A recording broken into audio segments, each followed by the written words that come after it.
Welcome to A Spiritual Lens, a podcast dedicated to seeing the world not just as it appears, but as it truly is.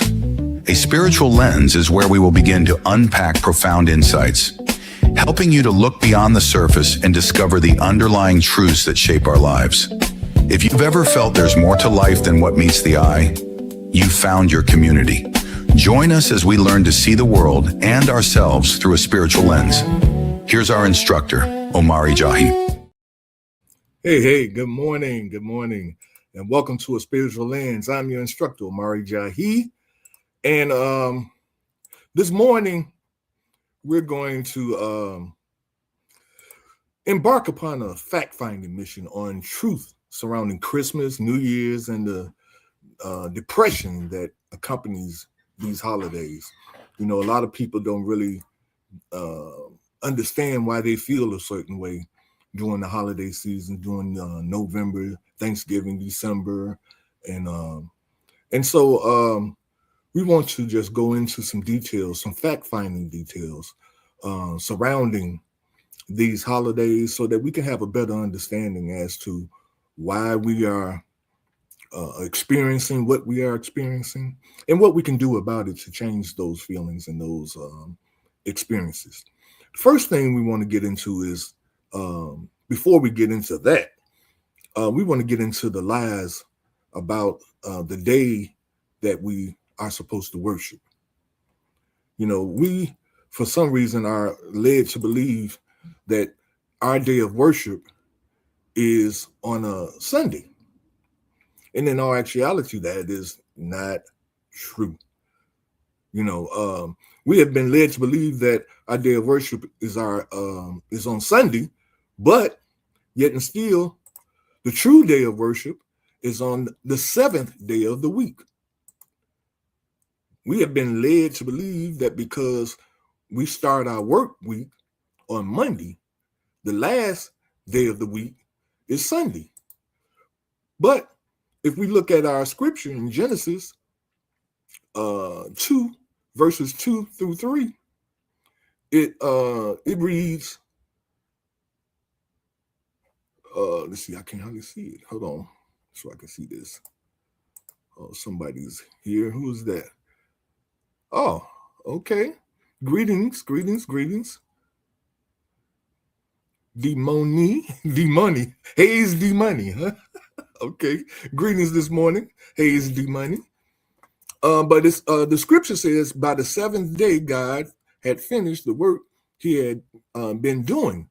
So on the seventh day, he rested from all his work. Then God blessed the seventh day and made it holy, because on it, he rested from all the work of creating that he had created. So now, if God rested on the seventh day, this is why we here at the Spiritual Lens, we hold our spiritual teaching day or our worship day, whatever you want to call it, on Saturday, because that's the actual day that it's supposed to fall on, you guys. So with that being said, that's the first deception that we're dealing with today, or lie, if you want to even go as far as with that. We air on Saturday because that's the true day now. So now, if we look at an actual calendar, here we are, December 2025. We can see the first day of the week is Sunday. And we see that the last day of the week is Saturday. But we get confused because we don't start our work week until Monday. So we think Monday is the first day of the week. And as we can clearly see, it is not. So this myth that we are dealing with as far as December the 25th, we were told that Jesus was born on December the 25th. Now, nowhere in scripture does it discuss the date that Jesus was born. Nowhere in the Bible, nowhere does it say December the 25th is the day that he was born. Now, if it's nowhere in the Bible, where did we get December 25th from? Where did it come from? So there's a lot of things, these pagan holidays, they're rooted in paganism. And now many of us don't really understand or don't even know what paganism is. So let me tell you, because I looked it up because I didn't really know myself. Paganism refers to polytheism. And I know polytheism is the worship of many gods. So those paganists back in the day, they worship many gods. They believe in many gods, as opposed to the monotheism, mono meaning one, the belief in one God. So these pagan rituals or pagan holidays were meshed together with Christians, or maybe I should say it like this. In order to gather the masses of the people into, what would I call it? To kind of be all on the same page and all following the same thing, they connected this to Jesus' birth, a pagan holiday. Now, in the Bible, in Jeremiah 10, verses 1 through 8, there's a scripture that says, from the custom of the people, for the custom of the people are pagan, for they cutteth a tree out of the forest. They deck it with silver and gold. They fasten it with nails and with hammers, that it move not. Does that sound like the thing that we do? Well, we don't cut the tree out. We go buy the tree. Somebody else cuts it out of the forest, don't they? And somebody else puts a base to it so we don't have to nail it to the floor. So this is a pagan holiday, a pagan ritual, that we are dealing with. And they connected it with Jesus so they can get the Christians who weren't into the pagan holiday, so they can get the Christians now to participate in this pagan holiday, But now, well, before we get into Santa Claus, I just want to get you all to understand a thing dealing with spirituality. Now, do you think that attaching a spiritual event like the birth of Jesus to a pagan ritual, does that dilute the holiness of the event? Or was it a strategic religious move to convert the masses? See, somebody wanted the masses to be a part of this paganism ritual. And so they began to convert people into a holiday called Christmas, saying it was about the birth of Jesus, when it really wasn't. It wasn't about Jesus' birth. And then also, I want you all to do some research. I want you all to look up in Google or Chat GPT, however y'all want to do it, this guy named Nimrod. It's Nimrod. He was a king back in the day, and when he died, on December the 25th. And on December the 25th, his mother always left a gift under the tree, a pine tree, as a remembrance, or to give a gift to him on the day that he died or whatever. So now this, if you connect that Nimrod with this pagan ritual of the tree, and then the birth of Jesus, you see that all of these things have been mashed in together in order to get us to celebrate something that actually never happened. There's no way that Jesus was born on December the 25th, because they say when he was born, the people, the sheep, the people that kept the sheep and the herds were out in the field watching the sheep. Now, you tell me how many shepherds be out in the field in the snow with their flock in the snow? No, they're not out in the field watching sheep. There's nothing for the sheep or the flock to eat off of, because the snow is covering the grass. The grass is what they eat. So it wasn't during the time of winter when Jesus was born. So since we don't know the actual time, but we do know one thing, we know it was in the spring or summer, not fall or winter. It was during the spring or summer when he was born. So with that being said, now let's get into this commercialization now of Christmas, how they've commercialized it, to the point to where this guy, Saint Nicholas, who is actually who Santa Claus was formed after, traces the morphing of a Turkish bishop. See, this guy, Saint Nicholas, was a Turkish bishop. And this Turkish bishop, they morphed him into this mystical figure that we call today Santa Claus.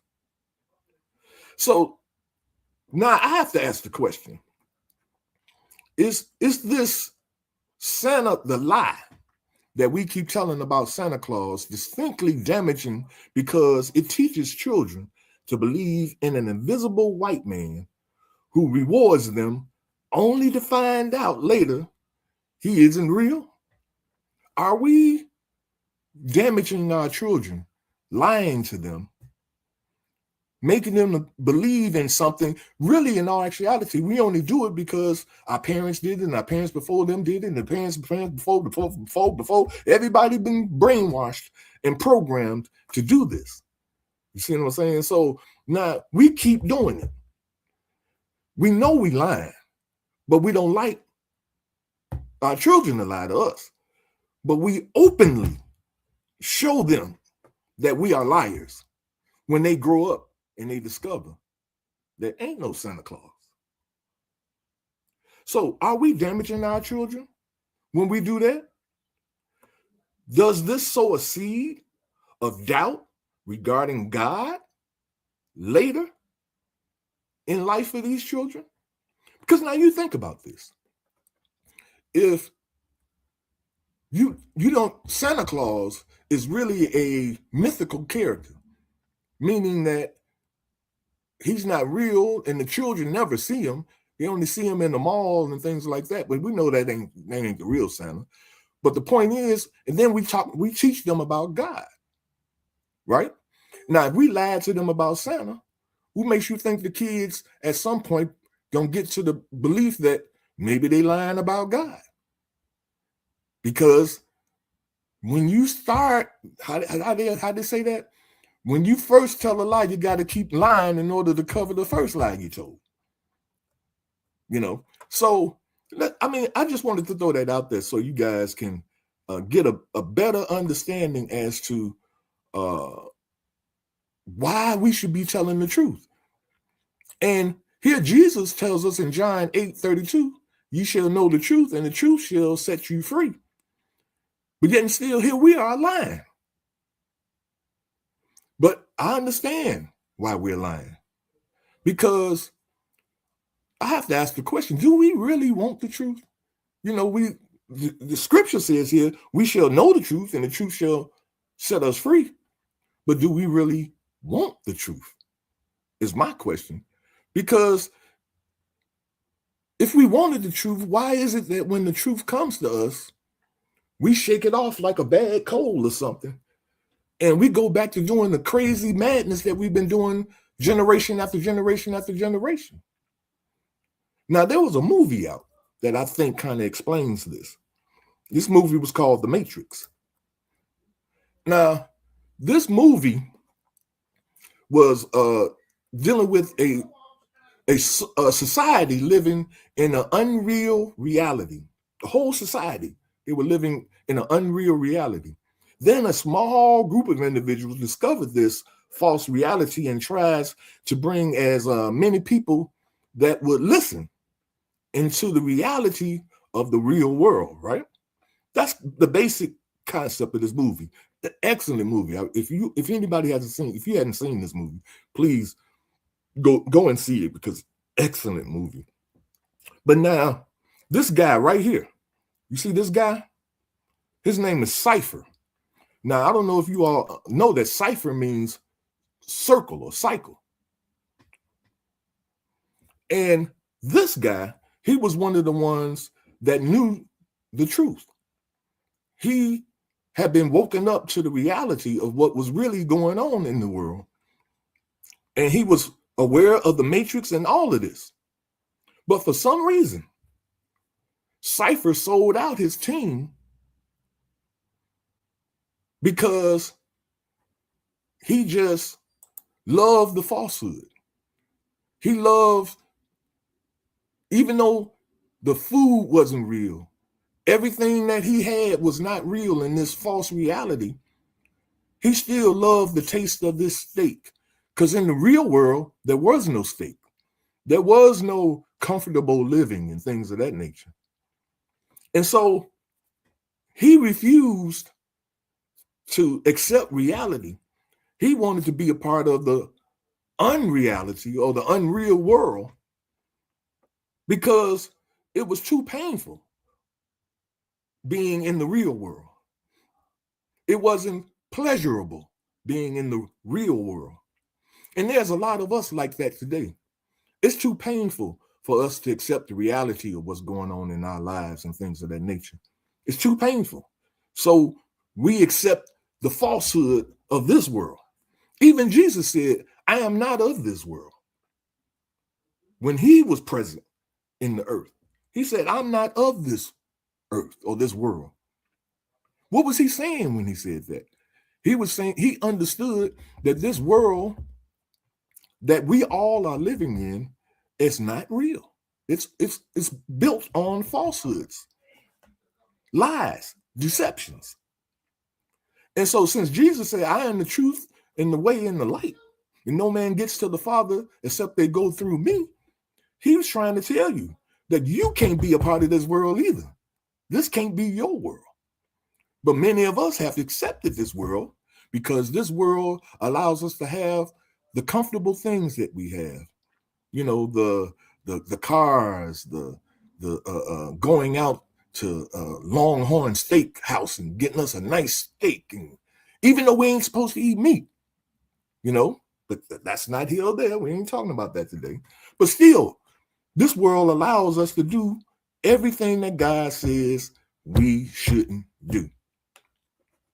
So now, because of all this, we find ourselves experiencing what is called the holiday blues. Now, a lot of people are experiencing this. Yes, for a significant portion of the population, Christmas has indeed become a difficult time of year. While it remains a season of joy for many, mental health professionals have long recognized a phenomenon known as the holiday blues, a holiday-induced depression. I'm going to say that again. A holiday-induced depression. Recent surveys, including data from late 2025, suggest that feelings of stress and anxiety around the holidays are trending upward, with some reports showing nearly 40% of adults experiencing increased stress during this season. Are you a part of this? Are you experiencing this? Keep listening, because you know, even during the holidays, when you go to the store and buy a holiday card, whether it's a Christmas card, an Easter card, a Thanksgiving card, birthday card, whatever kind of card, Hallmark is the master like of cards, right? And we are culturally bombarded with images. I'm talking about dealing with these cards. We are bombarded with images of perfect families, romance, and abundance. If your reality involves a dysfunctional family, a recent breakup, or solitude, you ain't got nobody in your life. It makes me think of this song that comes out on Christmas. What do the lonely do at Christmas? A lot of people love that song. Do you wonder why they love that song? Maybe because they feel alone during Christmas and it speaks to them. So this solitude, the contrast can feel like a personal failure.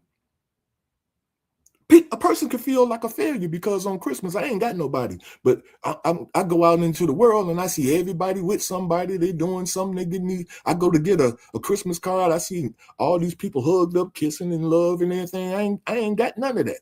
I see about the beautiful family. My family dysfunctional. Half of them can't even stand each other. Talk about each other behind their back, backbiting, stabbing in the back, all kind of crap going on in a lot of our families. But then during the holidays, we constantly are bombarded with all these images, of loving and caring families and things of that nature. And we just feel like we don't measure up. And so depression kicks in. We ain't stopping there. Social media, that these platforms like Instagram and TikTok, they create highlight reels of other people's holiday. This contrast comparison can make one's own celebration feel inadequate, fueling a fear of missing out and lower self-esteem, I should say. We go on TikTok and we see all these people doing a great thing, having fun, enjoying each other, loving one another. And again, we look at ourselves and we be like, damn, am I a bad person? God don't like me? Or, we begin to question, what's wrong with me? Why don't I have the things that these people are that they have, during the holidays? And why ain't I happy like all these other people are happy? And we go into a spiral. We begin to drink. We begin to get high to what? To numb the feeling of inadequacy, to numb that feeling of depression. We get high. We drink.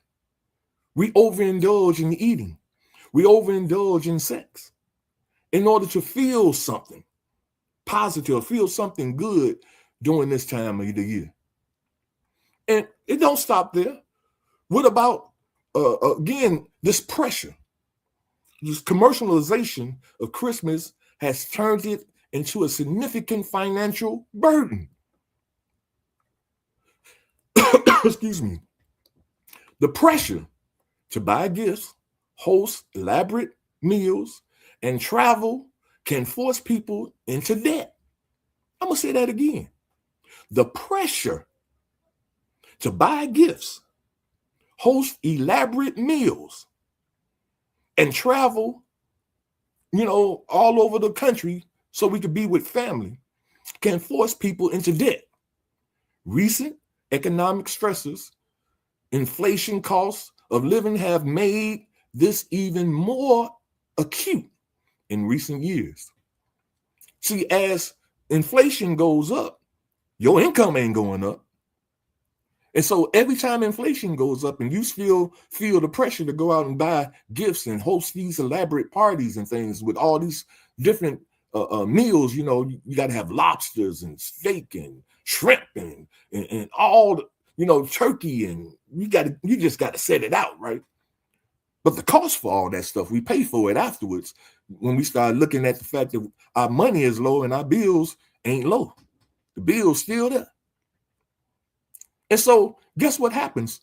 Usually, again, around these holidays or even right after the holidays, when we realize that we put ourselves into a hole trying to fulfill a holiday that ain't really even about Jesus. They make us to believe it's about Jesus. And those of us that might not have been indoctrinated because they attached it to Jesus, they got us with the kids. Oh, it's for the kids. That's what everybody want to say. Oh, Christmas is for the kids. Oh, yeah, it's for the kids.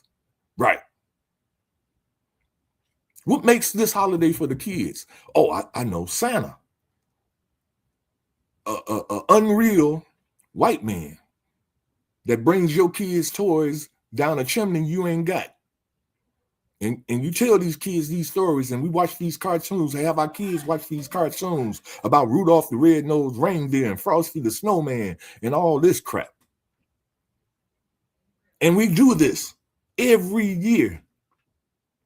And we put ourselves in debt because of a lie. Brothers and sisters, we got to come out of this. Now, I only got about 5 minutes left, so I'm going to wrap this up and say that many of us are missing loved ones during this time of the year. Our loved ones may have passed. They didn't have to pass during Christmas or during Thanksgiving. They could have passed any time of the year. But on these holidays, because they have been made such a family-oriented type of situation, as you can see in this picture. You see the stocking with mom hanging on the fireplace there. But this young lady is crying because it's evident that she misses her mom. Her mom is no longer with us, right? Now, everybody all over the country, everybody Christmas cheer and all happy and ho, ho, ho, Merry Christmas and all of this stuff. This woman ain't happy. She's depressed. I don't know who that is messaging me, but she's depressed. And let's not get into the families that are missing loved ones. Christmas is a marker event, a specific time of year when we use to measure the passage of time. Time has gone by. This is the end of the year, and we kind of look back at time. If you have lost a loved one, a parent, a spouse, a child, the ritual of this holiday serves as a painful reminder of these absences. The empty chair at the table is often most painful during Christmas dinner. When mom, dad, the baby, your daughter, or your son that has transitioned is missing during this time of the year. Seasonal affective disorder. This is a real disorder. It's called SAD, S-A-D. Seasonal affective disorder. And what this disorder is the lack of sunlight which disrupts our optical rhythm and serotonin levels, leading to clinical depression. Let me just break that down in plain English. During this time of the year, the sun don't shine. So it's always, you see how it's gloomy outside? It's gloomy, or it's raining, or it's snowing, or something to that effect. That affects people differently. People become depressed just getting up in the morning, looking at the gloominess of the day, and it has an adverse affection on, an adverse reaction on them.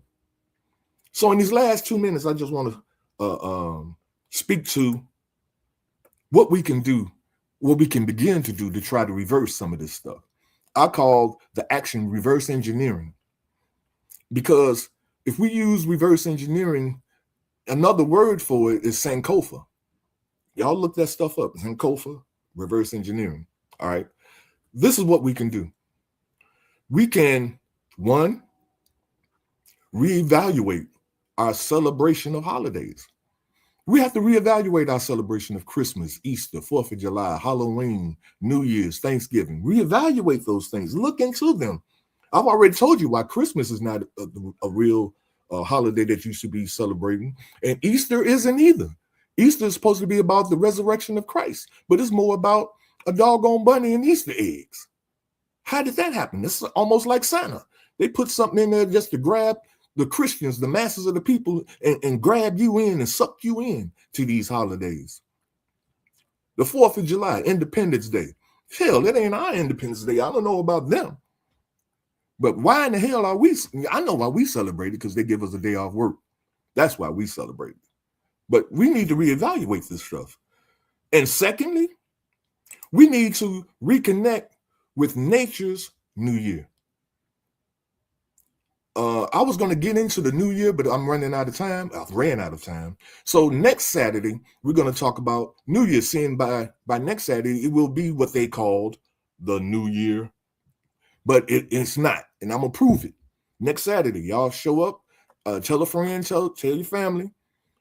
Be here next Saturday. So because we're going to talk about that. We have to reconnect with nature's New Year, which is April 1st. And it's not a coincidence that they put something on April 1st to keep you from even looking at it. They call it April Fool's Day. They say you're a fool if you think New Year's is on April 1st. That's what they're telling you. And last but not least, brothers and sisters, we have to reconnect with April 5th as the resurrection of Christ. April the 5th. Now, this Easter thing, that's something totally different. And we're going to get into that too at some point, because Easter is not about the resurrection of Christ. They just put it together so they can make money off of us, and they can have the masses of the people believing in it and spending their money and doing all those things, Easter bonnets and all that kind of stuff, in order for merchants to make money. And we all know that the merchants that are making money is not us. It's not us. So, beloved, I thank you all for being here today. I thank you all for checking me out. Hey, make sure you tell somebody about the spiritual lens. Saturday is the day that we are supposed to worship, not Sunday. And if I ain't even gonna go there. I'm gonna just leave it as fact. Now, you do your due diligence, do your research, Google it, Chat GPT it, whatever you want to do to it, and you'll discover that what I'm telling you is true.